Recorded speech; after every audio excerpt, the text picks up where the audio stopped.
Hello everyone, my name is Gabriel and I'm a senior instructor here with Juni Learning. In this video, I'll be going over some tips and tricks for being confident in the AP Computer Science A exam and how I break down some of the questions and respond to them. So first off, I typically look for the different keywords as I'm actually reading through the problem. You've probably heard this a lot, but it's particularly useful whenever you're thinking about how these methods might work together. For example, if I see returns the name of the manufacturer of this gizmo, if this gets maker, then I can recall, okay, so I have a get maker function and it has to do with the manufacturer. Then later on, if I see in the next problem or the next class that I need to look at manufactured by maker, then I can already think about, okay, so I have this manufactured keyword and it came from this previous get maker function in the other class. On that note, thinking about how these functions might work together is very important. For example, if I already registered, okay, I have a nice getMaker function and I also have an isElectronic function, then I can use this later. And how might they work together? So I might see count electronics by maker, and before I've actually had the prompt given to me, the part A question that has to do with implementing this question, I can start thinking, okay, I'll need the isElectronic function from the gizmo class and the getMaker function from the gizmo class.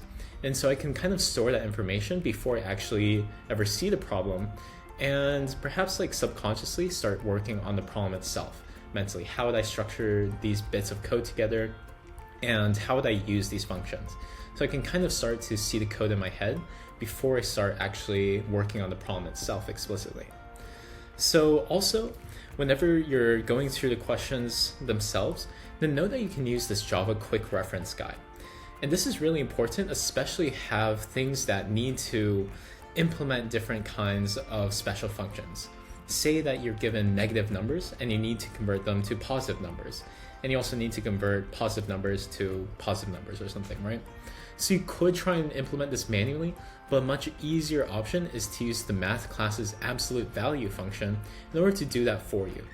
So thinking about this quick reference sheet and thinking about what you can use from it is extremely useful, especially if, oh, I forgot what the length of a string is in terms of how do I get that with a function. And it's really easy to check out the string class up here and then look for length, and I see it right there. So this is really useful, especially because there's a lot of different kinds of functions and syntax in Java that you have to recall, right? But with this quick reference sheet, then it's a lot easier for you to just look for what you need and then access it pretty quickly.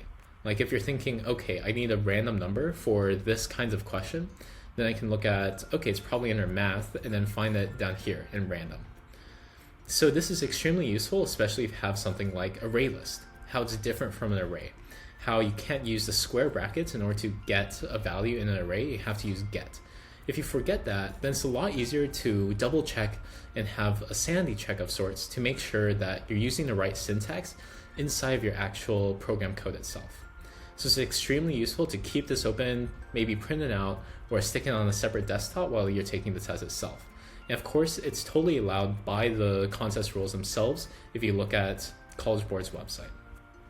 So things that I try and keep in mind or I'm cautious of as I actually go through the questions in the exam is not trying to spend too much time on just a single question or a single part, or perhaps dwelling too long on the specific syntax or the logic accuracy.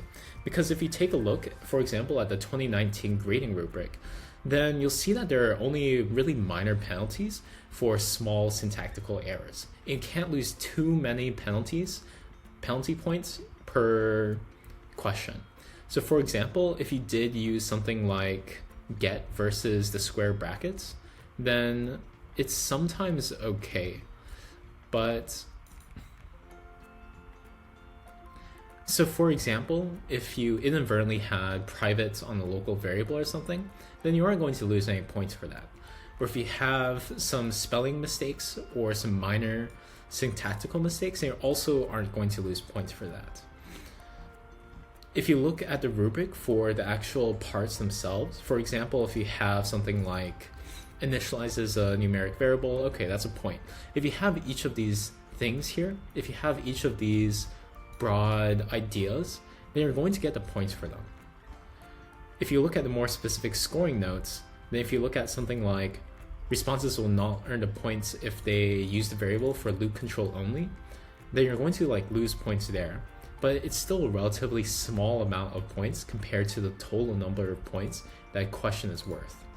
So it's better to take perhaps a small loss on small errors and then move on to the next question if you're running short on time. Now, if you have plenty of time and you're the kind of person that likes to keep the question very fresh in your mind, then it might be best to try and fix it right then and there. But in general, if you're running low on time and you want to get as many points as possible, it's typically best to try and move on to the next question so you can try and get the points or minimum number of points for that. So another thing is trying to address every part of the question. This kind of ties into how to maximize credit for a single question, but things like, for example, in this Gizmo class here, whenever it says, okay, I want to have electronic and manufactured by maker Gizmo objects. So for example, if I had just skimmed this question and just seen manufactured perhaps, and just highlighted by maker and then saw okay, ABC returns 2, by maker that's 0, and didn't really look or pay attention to the electronic part of this question, then you'd ultimately end up losing those points or have an incorrect program code as a result of that. So you want to make sure that you're fully reading the question and taking your time on actually reading the question.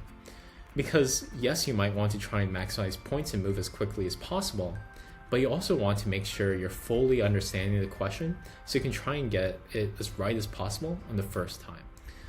Additionally, I'll try and analyze different specifics and test cases in order to make sure and double check that I really truly understand the question. For example, with the example that I just talked about above, whenever I was talking about addressing every part of the question with electronic, I, for example, would think about, okay, is electronic? I expect it to return a Boolean value and expect it to return true if it is electronic and false if it's not. So perhaps I can validate, yes, this is in fact returning a Boolean value. And then whenever I'm thinking get maker, yes, I'm expecting it to return some kind of string that corresponds to some kind of manufacturer. Okay, yeah, that's exactly what I'm getting here. I'm not getting integers, I'm not getting Booleans. And so whenever I'm trying to write my code and I'm thinking about what other classes and methods I'm using, then I can pre-validate, this is what I expect to happen. And then whenever I'm writing my code and then finish up that code perhaps and say, okay, so now I'm returning the count of electronics by maker, then okay, yeah, I'm expecting to return some kind of integer. I'm not expecting to return some kind of array list perhaps of all the gizmos that I have. I am in fact returning an integer, and I can double check that against the actual program code that I'm writing. So that's also a useful way called perhaps a sanity check by some people to make sure that the answers that you're getting and the steps at different parts inside of your code are what you would expect. For example, I'd expect that ArrayList.get of a certain index works, but ArrayList with square brackets does not work in order to get a certain value. Things like that. So in that way, I can validate the syntax that I'm writing and also validate the code that I'm writing and the logic that I'm writing. So that's it in terms of the general tips and tricks that I want to cover for the APCSA exam. If you want to go through these questions themselves, questions 1 and 2 on this 2020 sample exam, then check out the other videos that break down my thought process inside of a simulated test environment given time constraints. So how do I think through the problem whenever I've never seen the problem before? And how do I work through the different logical things? And how do I write my code and structure my responses under the constraints of an actual time limit? So check out those videos. Let me know if you had any other questions or anything else needed to be clarified. And best of luck on the exam. We're cheering for you.